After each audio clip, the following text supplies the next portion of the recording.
ئامادەبوانی بەڕێز سڵاوێکی گەرمتان پێشکەش وێڕای پیرۆزبایی ڕۆژی کۆمەڵە لە هاوڵیان و هاوسەنگەرانی کۆمەڵە لە هەر شوێنەکان بەخێر بێن بۆ مەراسمی یادی 56 ساڵەی دامەزراندنی کۆمەڵە. 47 ساڵ لەوە پێش لەوەها ڕۆژێکدا تێکۆشانی ئاشکرای کۆمەڵە دوای 9 ساڵ چالاکی نهێنی بە فەرمی ڕاگەیاندرا. لەم ڕۆژە مێژوویەدا هاوڕێ محەممەد حوسێن کەریمی ئەندامی دەستەی دامەزرێنەری کۆمەڵە کە لە جەریانی ڕاپەڕینی خەڵکی شاری سەقز و گرتنی شارەوانی ئەو شارە بریندار بوو گیانی عەزیزی بەخت کرد. ئەمڕۆ وەکو هەموو ساڵێک لە مەقڕی ناوەندی کۆمەڵە و هەروەها گەلێک شوێن لە دەرەوەی وڵات مەراسمی یادکردنەوەی ئەم ڕۆژە بڕێوە دەچێت. لە ناوەوەی وڵاتیش گەلێک لە تێکۆشەران و لایەنگەرانی کۆمەڵە بە تایبەتمەندیەکانی کاری نهێنێ و بە شێوەی جۆراجۆر ڕێز لەم ڕۆژە دەگرین. ئێمەش لێرە لە مەقڕی ناوەندی کۆمەڵە لە دەوری یەک کۆبووینێتەوە بۆ ئەوەی بە سەهمی خۆمان ڕێز لەم ڕۆژە مێژوویە بگرین. ڕیزی بەرنامەکانی مەراسمی ئەمڕۆمان بەم شێوەیە دەبێت. سەرەتای بەرنامەکە بە سرودی ئەنتەرناسیۆناڵ لەلایەن کۆڕی سرودەوە دەست پێ دەکات. دوجار بۆ ڕێزگرتن لە یادی گیانبەکردوانی ڕێبازی کۆمەڵە و حیزبی کۆمۆنیستی ئێران و هەروەها بەتایبەت گیانبەکردوانی کۆمەڵکوژی ڕۆژانی 18 و 19 بەفرامباری ئەمساڵ دەقیقەیەک بێدەنگی ڕدەگرین. بێدەنگەکە بە کوپلە شارێک دەشکێنین. دوای ئەوە هاوڕێ ئەدیب وەتەندوس ئەندامی کۆمیتەی ناوەندی کۆمەڵە وتاری کۆمیتەی ناوەندیتان بەم بۆنەوە پێشکەش دەکات. بە دوای وتەکانی هاوڕێ ئەدیب پەخشانە شعرێک لە نووسینی هاوڕێ کەریم ئەمانەی پێشکەشتان دەکرێت. دوای بیستنی بانگوازێک بە بۆنەی ڕۆژی کۆمەڵەوە هاوڕێ ئومید دەوڵەتی هونەرمەندی شۆڕژگێر دوو گۆرانیتان پێشکەش دەکات و ئەوە دوایین بەشی بەرنامەکەمان دەبێت. بەشداربوانی بەڕێز ئەمساڵ بۆ نیشاندانی هاودەردیمان لەگەڵ بنەماڵەی گیانبەخکردوانی کۆمەڵکوژی ڕۆژانی 18 و 19 بەفرامبار هەڵپەڕکێ و شاییمان لە بەرنامەکانی ئەمساڵ لە ڕۆژی کۆمەڵە لابردووە. ئامادەبوان بەرنامەکانمان دەست پێ دەکەین بە سرودی ئەنتەرناسیۆناڵ سرودی هاوپشتی جیهانی چینی کرێکە. کۆڕی سرود با بفەرمە.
گیانبەکردوانی ڕێبازی کۆمەڵە و حزبی کۆمونیست ئێران و بەتایبەت گیانبەکردوانی کۆمەڵکوژەی ڕۆژانی 18 و 19 بەفرانباری ئەمساڵ تکایە یەک خولەک بە بێدەنگی لەسەر پێوە ڕاوەست.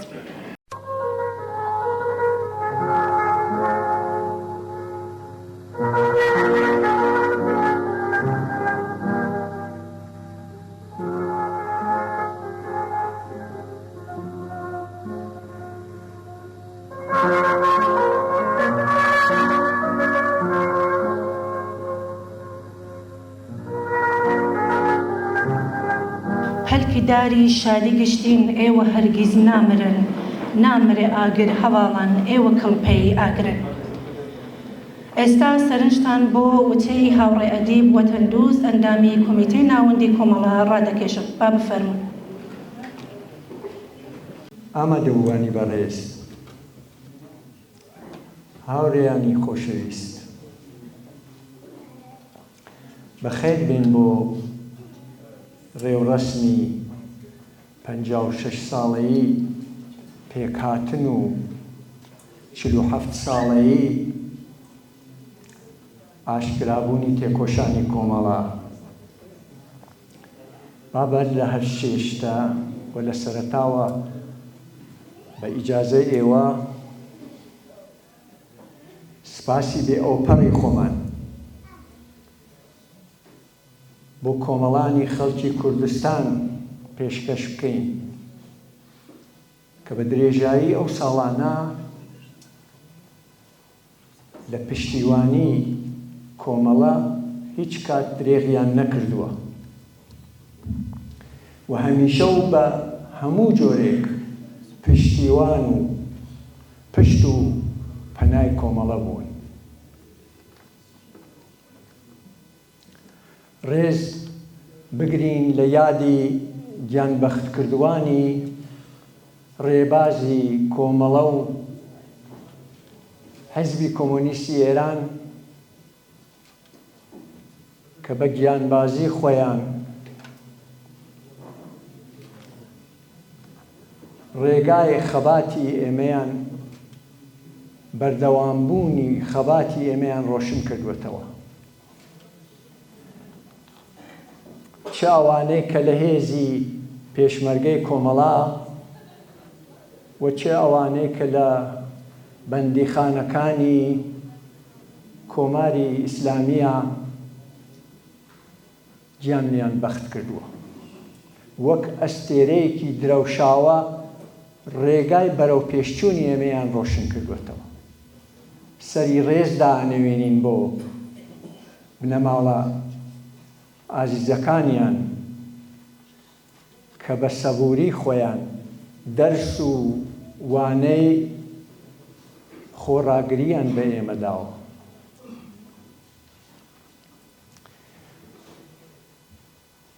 هاوخەمی خۆمان بۆ گیانبەختکردوانی کۆمەڵکوژی 18 و 19 بەفرانباری ئەمساڵ کە بەدەستی جنایەتکارانی کۆماری ئیسلامی گیانیان بەخت کرد ڕادەگەینین.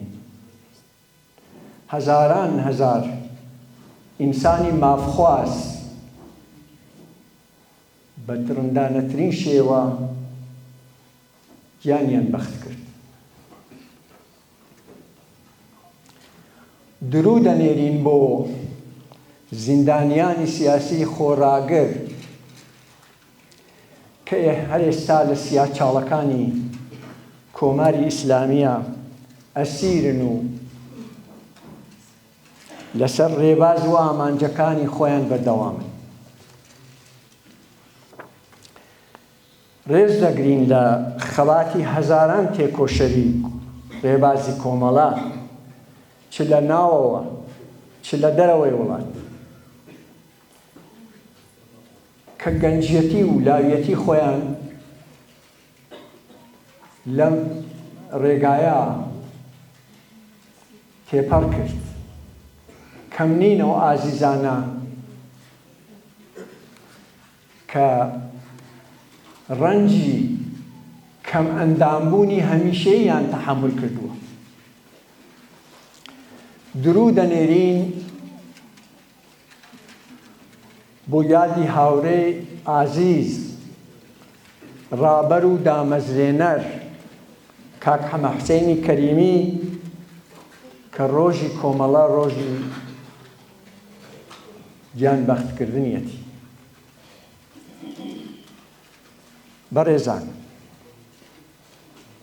ئەم ساڵ ڕۆژی کۆمەڵە لە بارودۆخێکا بەڕێوە بێ کە کۆمەڵانی خەڵکی کرێکار و زەحمەتکێش و هەژار لە کوردستان و لە گشت ئێران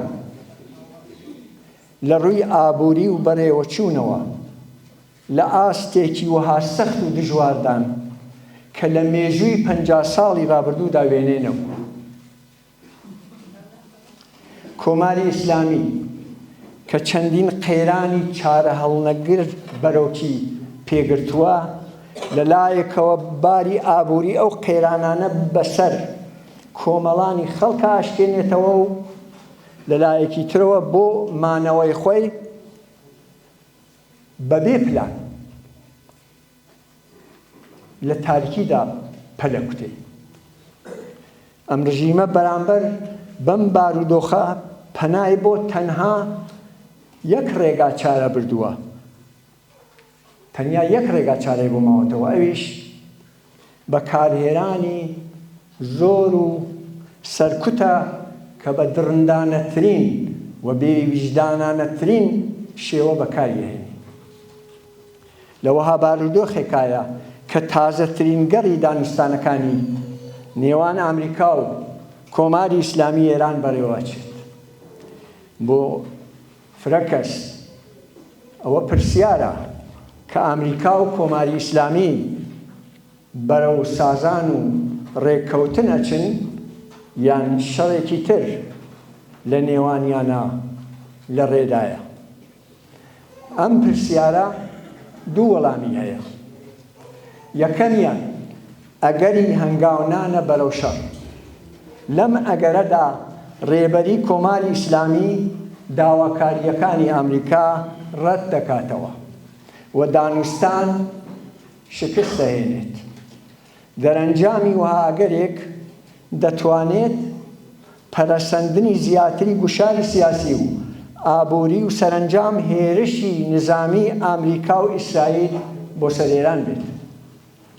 لەم حاڵەتەدا بێگومان کۆماری ئیسلامی بەقەدەر توانای خۆی دەست دەکاتەوە و بە هێرشی موشەکی بۆ سەر پێگەکانی ئەمریکا لە وڵاتانی دەوروبەر وەڵامەداتەوە. وا پێچێت بۆ نمونە هەرێمی کوردستان کە پێگەی ئەمریکای تایە یەکێک لە ئامانجەکان بێت. بەڵام هاوسەنگی هێز نیشانەدات کە ئەم شەڕە ناتوانێت درێژخایەن بێت. دەرەنجامی ململانەیەکی لەو شێوەیە شکستی کۆماری ئیسلامی و قبولکردنی ڕێککەوتنە. ئەلبەت ئەمجار لە پێگەیەکی لاوازترە. لەم پرۆسەیەدا گۆڕانکاری لە پێکهاتەی دەسەڵات لە ئێراندا دوور لە چاوەڕوانی نییە. ڕەنگە ڕوخسارە سەرەکیەکانی ڕژیم جێگەی خۆیان بدەن بەو هێزانە کە پۆتانسیل و توانای گەیشتن بە جۆرێک لە ڕێککەوتن لەگەڵ ئەمریکایان هەبێت. بەواتایکی تر شکست لە مەیدانی شەڕە ئەتوانێت ببێتە هۆی سەر لە نوێ ڕێکخستنەوەی بە ناچاری ڕێبەری سیاسی لە ناو سیستەمی کۆماری ئیسلامیە. ئەگەری دوومیان سازشکردنە بە مەبەستی ڕێگریکردن لە شەڕ. لەم ئەگەرەدا کۆماری ئیسلامی بۆ پێشگرتن لە ڕوبەڕووبوونەوەی نظامی واتە سەربازی مل بە سازشەدات و مەرجە سەرەکیەکانی ئەمریکا قبوڵەکات. بەڵام لەم حاڵەتەشە پاشەکشەیەکی لەو شێوەیە بەبێ گۆڕانکاری لە ڕوخسار و پێکهاتەی دەسەڵاتدا ئەستەم و گەلێک دژوارە بێت. بە مەبەستی ئیدارەدان و هدایەتی دەرەنجامە ناوخۆیی و دەرەکیەکانی سازان و ڕێککەوتن حکوومەت ناچارە بێت هەیکەلی سیاسی خۆی سەر لە نوێ دابڕێژێتەوە.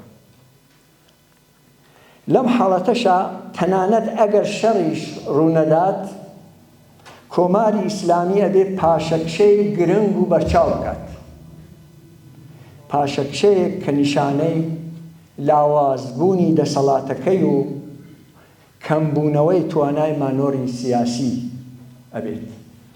خاڵی هاوبەشی هەردوو ئەو ئەگەرە لاوازبوونی زیاتری کۆماری ئیسلامی ئێرانە. لەوە هەلومەرجێکدا داهاتووی ئێران زیاتر لە هەر شتێک پەیوەستە بە ڕووداوە ناوخۆییەکانی کۆمەلگای ئێرانەوە. ئەزموونی ساڵەکانی ڕابردوو دەری خستووە کە بزوتنەوەی کۆمەڵایەتیەکان وەکو بزوتنەوەی کرێکاری، موعەلمان، بزوتنەوەی ژنان، خوێندکاران، دادخوازان و توێژە جیاوازەکانی کۆمەلگا ڕۆڵێکی کاریگەر و یەکلاییکەرەوەیان لە شکڵپێدان بەڕەوتە سیاسیەکاندا ئەبێت. تەجروبە ئەوەمان پێژێ کە پێکهێنانی ئالتەرناتیڤێک کە بتوانێت وەڵامدەرەوەی داخوازی ئازادی خوازانە و دادپەروانانە و بژیوی ژیانی خەڵک بێت، پێویستی بە خۆڕێکخستن و هەبوونی پەیوەندی نێوان ئەم بزوتنەوانەیە.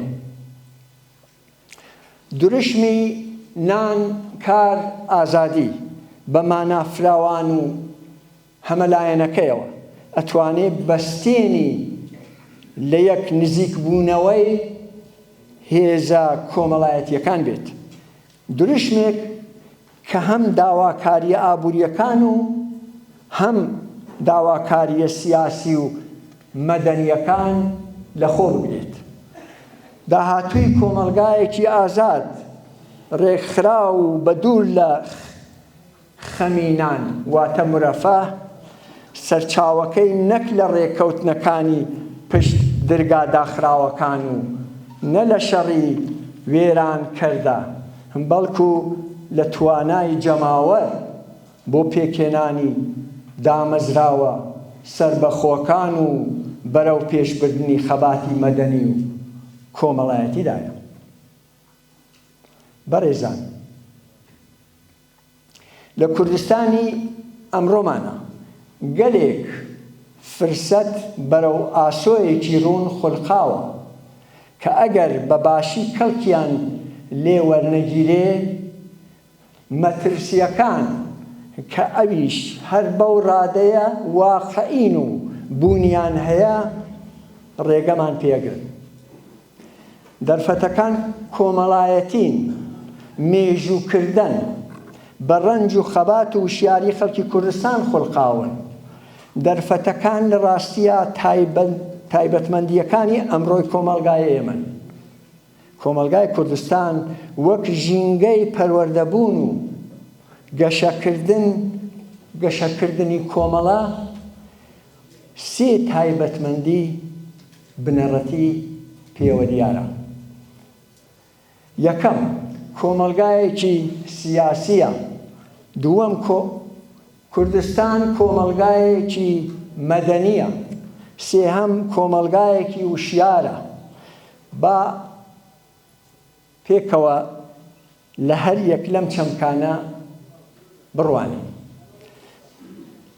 کۆمەلگایەکی سیاسیە کوردستان، واتە سیاست لە کوردستان تەنیا پرۆسەیەکی وەرزی یان ناڕزایەتیەکی کاتی نییە، بەڵکو بەشێکی جیان نەکراوەی ژیانی ڕۆژانەی خەڵکە. لە خوڵایی ژیانی خەڵکی کوردستانایە و لە هەموو قۆناغێکی ژیانی کۆمەڵایەتیدا خۆی ئەنوێنێ. دووەم، کۆمەلگایەکی مەدەنیە. تەنانەت لە ڕەشترین ساڵەکانی دەسەڵاتی ڕژیمی کۆماری ئیسلامیە کۆمەلگای کوردستان بەردەوام هەوڵی داوە خۆی لە شێوازە جۆرا و جۆرەکانی ڕێکخستنی مەدەنیە کۆبکاتەوە، تۆڕی پەیوەندیەکانی خۆی پەرە پێداوە و ڕێکخراوە مەدەنیە جۆرا و جۆرەکانی پێکێناوە. ئەم تواناییە لە خۆڕێکخستن لە دەرەوەی چوارچێوەی دەوڵەت و تەنانەت حیزبیشە تواناییەکی کەموێنەی بەم کۆمەڵگا بەخشیوە. سێهەم وتمان کۆمەلگایەکی وشیارە. ئەم وشیاری تێگەیشتنە استراتیژیە لە شێوەکانی خەباتدا خۆی نیشانەدات. بۆ نمونە کاتێک کۆماری ئیسلامی لە زۆر شوێنی وڵات بە کوشتاری بەربڵاو توانی ناڕزایەتیەکان بە شێوەیەکی کاتی سەرکوت بکات، لە کوردستان فرمێکی جیاواز لە کردەی بە کۆمەڵزاو بوو. هەمووتان ئەزانن مانگرتنی گشتی وەک تاکتیکێک بۆ پوچەڵکردنەوەی هێزی سەرکوت، ئەم جیاوازیە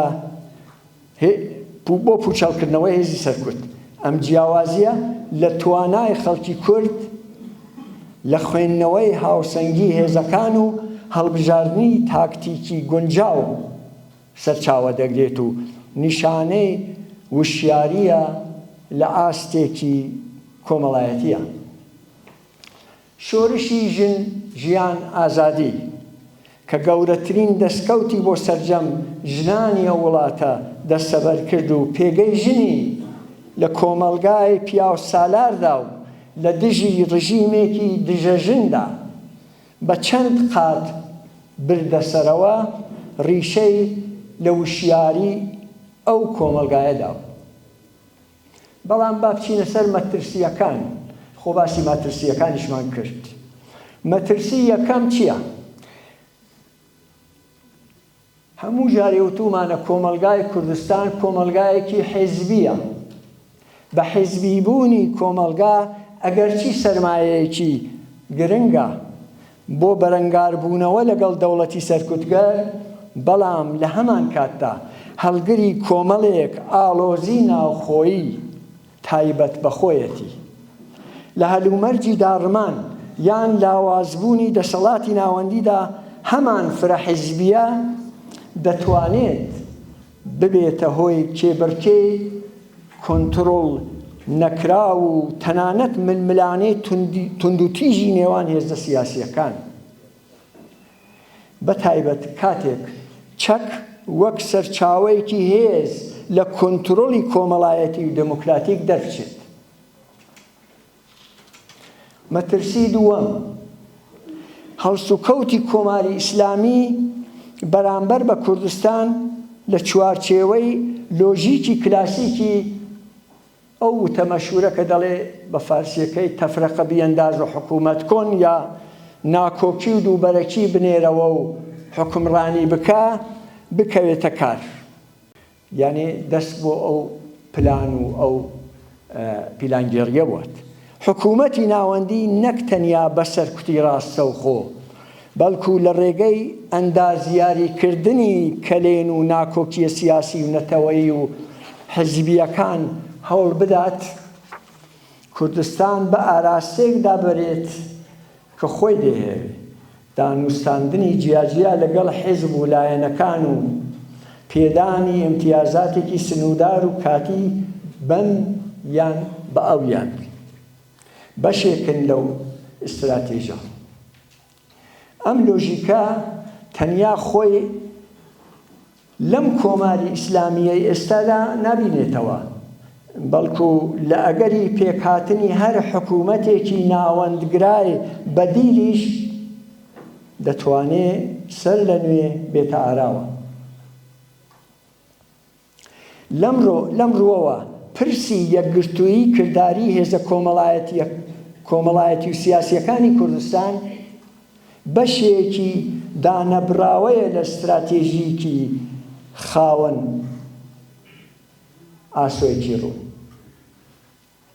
مەترسی سێهەم بوونی کەلێن و ناکۆکیە نەتەوەییەکانە لە کوردستان. هەمووان ئەزانین بۆ نمونە لە نێوان کورد و تورکدا ئەگەر بە دروستی ئاراستە نەکرێ و هەڵسو کەوتی لەگەڵ نەکرێ جێگای ناکۆکی نێوان چین و توێژی هەژار و ستەملێکرا و لەگەڵ دەسەڵاتە باڵادەستەکان دەگرێتەوە ئەو ناکۆکیانە و وەک مەترسیەکی هەمیشەیی بەسەر سەری ئەو خەڵکەدا دەسۆڕێتەوە. نمونەمان بۆ لە ڕابردوو بەداخەوە هەوڵدان بۆ پوچەڵکردنەوەی بە تەواو مانای ئەم مەترسیە ئەرکێکە کە پێویستە هەر لە ئەمڕۆوە لە بەرنامەی کاردا دابنرێت و ببێتە ئەولەویەتی سەرەکی هەڵسوراوانی مەحەلی ئێمە و ئۆرگانەکانی تەبلیغی و تەبلیغیمان لە هەموو ئاستێکدا. ئەگەر بڕیار وایە کۆمەڵە ببێتە هێزێکی چارەنووساز لە ئایندەی کوردستانە دەبێت بتوانێت خەباتی دژبەستەمی نەتەوەیی بە شێوەیەکی ئۆرگانیک بە خەباتی چینایەتیەوە گرێ بدات، نەک ئەمیان لە بەرامبەر ئەوی تردا ڕابگرێت و نە هیچ کامیان لە ناو ئەوی دیکەدا بتوێنێتەوە. ئەم پەیوەندیە تەنیا لە ڕێگەی سیاسەتێکی یەکسانی خوازانە دژە ڕەگەزپەرستی و دژە شۆڤینیستیەوە ممکنە بێت. بەڕێزان، لە هەلومەرجی لاوازبوونی حکوومەتی ناوەندیدا ئەگەری پێکهاتنی ئەوەی کە دەتوانین پێ بڵێن دەسەڵاتی دوولایەنە واتە حکوومەتی دووگانە بە فارسیەکەی لە کوردستان زیاترە لە چاو ناوچەکانی تری ئێران. ناوەند و دامەزراوە خۆبەڕێوەبەریە جەماوەریەکان هاوشانی پاشماوەکانی پێکهاتەی فەرمی دەوڵەت دەتوانن پێک بێن. شوراکان، بنکەکان و جۆرەکانی تری ڕێکخراوبوونی لە خوارەوە بۆ سەرەوە دەتوانن ببنە بەستێنی تەمرینی ڕاستەوخۆی دەسەڵاتی جەماوەری. ئێمە پێویستە بە پێشوازی ئەم جۆرە دەستکەوتانە و پاراستن و بەهێزترکردنیانەوە بچین، بەڵام ئەزموونی ئێمە ئەوەمان پێڵێ کە دەسەڵاتی دوولایەنە و تەنانەت یەکلایی بوونەوەی دەسەڵاتیش لە کوردستان، تەنیا لە کوردستان، بەبێ چارەسەرکردنی پرسی دەسەڵات لە ناوەنددا واتە تاران بەردەوام نابێت تا ئەو کاتەی کە پێکهاتەی دەوڵەت لە تاران نەگۆڕدرێت هەر دەستکەوتێکی مەحەلی بە پێ هاوسەنگی هێز، ناوچەیی و مەحەلی بە پێ هاوسەنگی هێز تەنیا ئەتوانێت کاتی بێت. لەم ڕوەوە استراتیژی کۆمەڵە لە کوردستان پەیوەستە بە ئاسۆی گۆڕانکاری سەرتاسەری دەسەڵاتی سیاسیەوە لە گشتێرە. یەکێک لە پرسە سەرەکیەکان لە هەر خۆناغێکی ئینتقالیدا عیبارەتە لە بابەتی قۆرخکاری واتە ئینحساری ئامرازەکانی توندوتیژی. لە ڕوانگەی ئێمەوە ئەم قۆرخکاریە نابێت لە دەستی حیزب و میلیشیا یان گروپە چەکدارە نابەرپرسیارەکاندا بێت، بەڵکو پێویستە لە ژێر کۆنتڕۆڵی ناوەند و دامەزراوە جەماوەریە هەڵبژێردرا و بەرپرسیارەکاندا بێت. ئەگینا دەسەڵاتی جەماوەری لە خوارەوە دەکەوێتە ژێر کاریگەری و هەژمونی چەک لەسەرەوە. لە بارودۆخێکدا کە ڕەنگە حیزب و لایەنە جۆرا و جۆرەکان ئاڵوگۆڕی تاکتیکی و استراتیژیکیان بەسەردا بێت و ڕێزبەندی خۆیان بگۆڕن، بەهێزبوونی کۆمەڵە و سەرجەم بزوتنەوەی چەپ لە کوردستان ئەتوانێت ڕۆڵێکی کاریگەر و یەکلاییکەرەوە بگێڕێت. بەتایبەت ئەگەر ئەم ڕەوتە لە ڕێکخستنی کرێکاران، زەحمەتکێشان، چینی هەژاری شار و گوندەکاندا خاوەن جێگە و پێگەی بەرچاوێت. کۆمەڵە تەنیا کاتێک دەتوانێت سنووری سیاسەتی حیزبایەتی تێپەڕ بکات کە پێگەی خۆی وەک گوتاری سیاسی بەرژەوەندی مادی و مێژوویە و چین و توێژانە بچەسپێنێت. بەم مانایە کۆمەڵە دەتوانێت و دەبێت ڕۆڵێکی سەرەکی لە گرێدانی نەتەوەیی خەڵکی کورد بە خەباتی چینایەتی لە سەرتاسەری ئێران بگێڕێت. پردێک واتە پردێک کە بەبێ ئەو پردە هیچ پرۆژەیەکی ڕزگاری خوازانە بەردەوام نابێت. لە ڕاستیدا پرسی کوردستان بەجیا لە پرسی ئێران بەگشتی پێناسە ناکرێت. هاوپشتی نێوان خەڵکی کورد و غەیرە کورد دروشمێکی ئەخلاقی نییە، بەڵکو مەرجێکی سەرەکی و ئەساسیە و مادیە بۆ سەرکەوتنی هەر بزوتنەوەیەکی ڕزگاری خوازانە.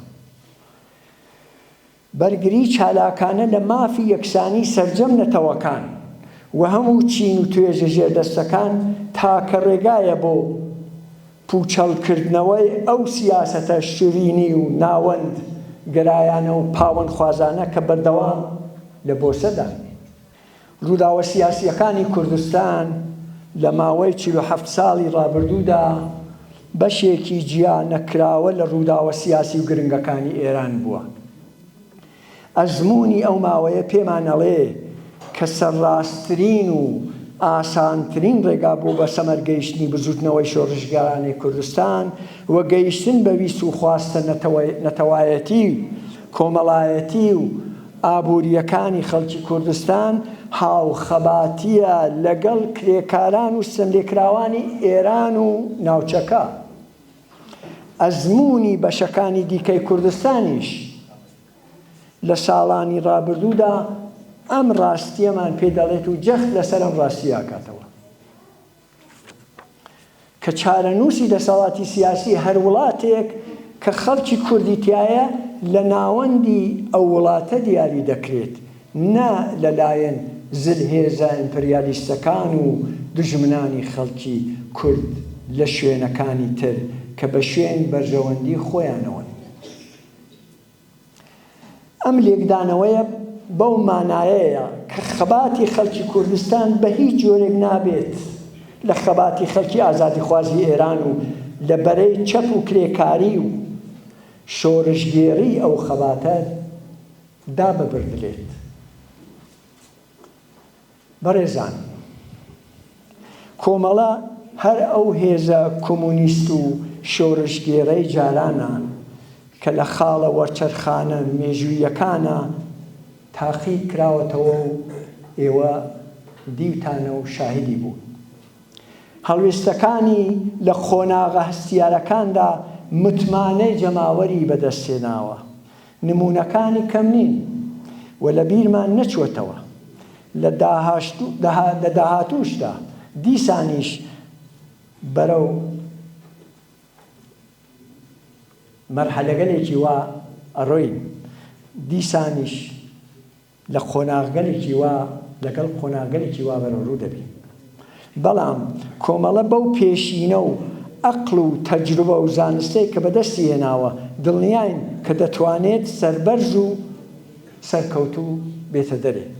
ئەگەر باس لە خاڵە گرنگە مێژوویەکان دەکەین بۆ ئەوە نییە باسمان کردبێت و سەرینی خاترجەمی لە بنسەردانی، بەڵکو بۆ ئەوەیە بیانکەین بە تۆشەی ڕێگای بەرەو پێشچوونمان لە هەمان کاتیشدا لە هەڵەکان ئەزموون وەربگرین و دووپاتیان نەکەینەوە.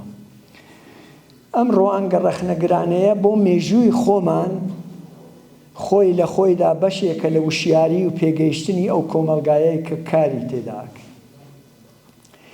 لە سەردەمێکی وا پڕ لە گۆڕانکاریدا یادی 56 ساڵەیی دامەزرانی ڕێکخراوی کۆمەڵە دەرفەتێکە بۆ وردبوونەوە لەو تایبەتمەندیانەی کە ئەم ڕێکخراوە شۆڕژگێڕەیان لەسەر بنیاد نراوە و ئەو پێگە جیاوازەی کە کۆمەلگای کوردستان لە پێکهاتەی سیاسی کۆمەڵایەتی ناوچەکەدا هەیەی.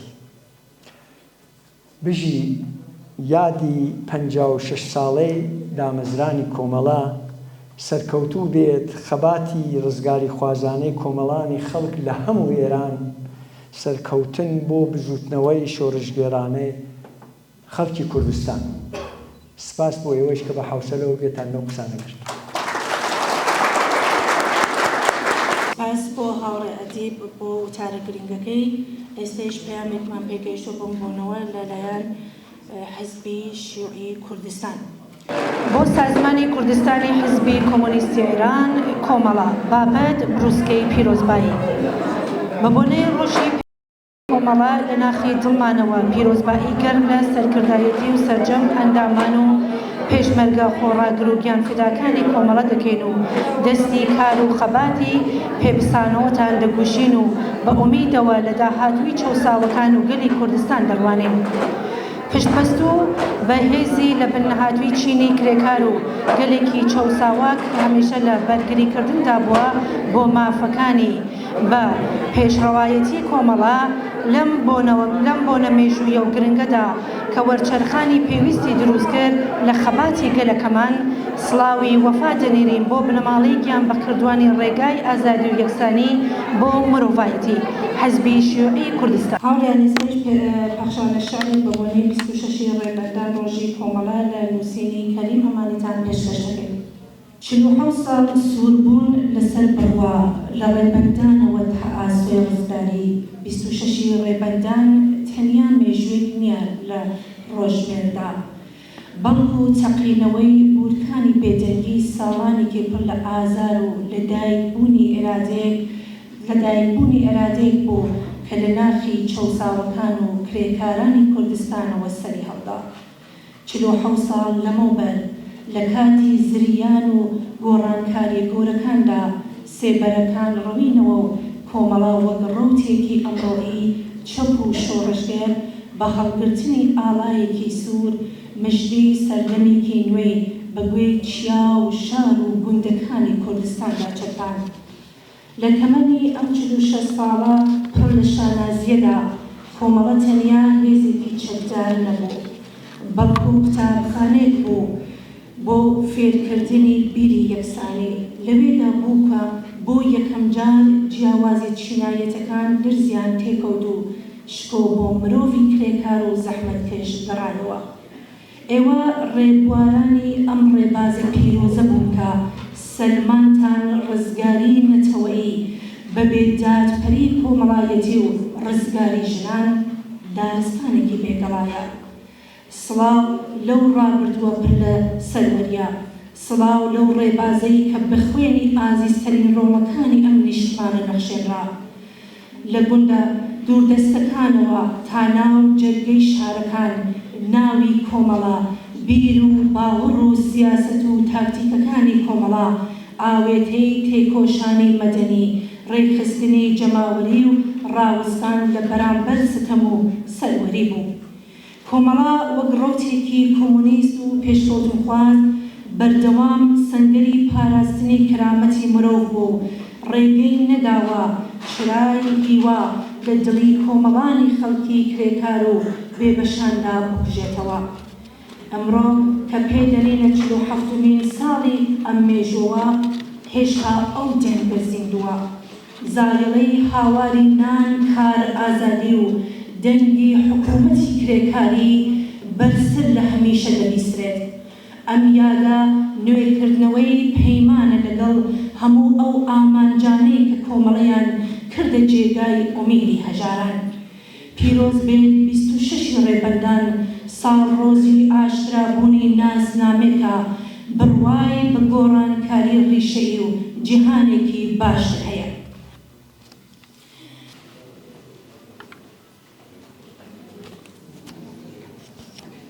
شکۆدار بێت 26 ڕێبەندان ڕۆژی کۆمەڵە. کۆمەڵانی خەڵکی تێکۆشەری کوردستان، کرێکاران و زەحمەتکێشان.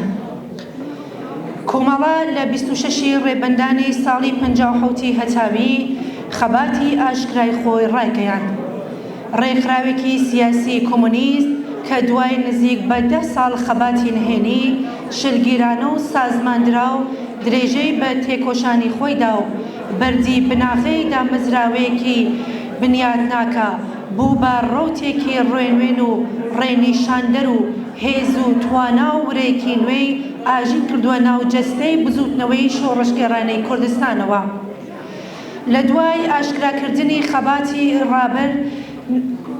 خەباتی نهێنی خۆی دوای گیانبەخکردنی هاوڕێ کاک حەمە حوسێن کەریمی کۆمەڵە وەبیر و بچوونەکانی زۆر زوو بە پانتایی کوردستاندا بڵاو بووە و ڕەگی لە دڵی خەڵکی هەژار و ستەمدیتووی کوردستاندا داوکتا و بوو بە وردی سەرزمانی هەموو چین و توێژەکانی ئەو کۆمەلگایە. ڕێکخراوێکی نوێ بە دروشم و داخوازی تایبەت بە بەرژەوەندی کرێکاران و چینی چەوساوەی کۆمەڵکە بوێرانە بەرامبەر پێشهاتە سیاسەکانی کوردستان و سەرتاسەری ئێران هەڵوێستی دەنواند و کللتورێکی نوێ لە خەبات و حیزبایەتی پێشکەش کرد. کۆمەڵە بە هەوڵدان بۆ دەستەبەرکردنی کۆمەلگایەکی ئازاد و یەکسانی خواست با هەوڵدان بۆ داڕشتنی بناغێکی کۆمەلگایەکی دموکراتیک و ئازاد و پەرەپێدان بە هەستی یەکڕێزی و هاوخەباتی خەڵکی بەشمێنەر فرمێکی نوێ لە وەدیهێنانی ئاواتە بەرزەکانی بزوتنەوەی شۆڕشگەرانەی خەڵکی کوردستانی خستە بەرچاوی هەمووان. هەروەها دەستپێکی خەباتی ئاشکرای کۆمەڵە خاڵێکی وەرچەرخانی مێژوئی بوو لە بەهێزکردنی خەباتی مەدەنی و جەماوەری وێڕای پتەوکردن و بەهێزکردنی خەباتی سیاسی لە مێژینەی خەڵکی کوردستان بۆ دەستەبەرکردنی مافە زەوتکراوەکان و ئاوێتەکردنی ئەو دوانە بۆ ناساندنی شکو و جەوهەری پێشکەوتن خوازانەی بزوتنەوەی خەڵکی کورد لە ڕۆژهەڵاتی کوردستان بە ئێران و جیهان. ڕێزگرتن لە ڕۆژی 26 ڕێبەندان ساڵڕۆژی ئاشکرابوونی چالاکی کۆمەڵە ڕێزگرتنە لە خەباتی ڕەوایی کرێکاران، ژنان، لاوان و خەڵکی چەوساوە و زۆر لێکراو بۆ سڕینەوەی هەموو چەشنە ستەم و هەڵاواردنێک و دەستەبەرکردنی دنیایەکی یەکسان و ئازاد و دوو لە زۆرداری. پیرۆز بێت 26 ڕێبەندان ڕۆژی کۆمەڵە. ئامادەبوانی بەڕێز ئێستا گەیشتنە دوایین بەشی بەرنامەکەمان هاوڕێ ئومید دەوڵەتی دۆرانی بەم بۆنەوە ئامادە کردووە کە پێشکەشتانی دەکات. هاوڕێ ئومید فەرموو.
ئاماجەبوانی ئازیز لەگەڵ کۆتایی هاتنی بەرنامەکەمان سپاسی هەموو ئاماجەبوان و بەشداربوان دەکەین.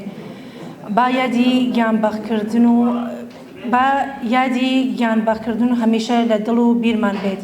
با تێکۆشانمان بۆ ئازادی و بۆ سۆسیالیزم بەردەوام بێت.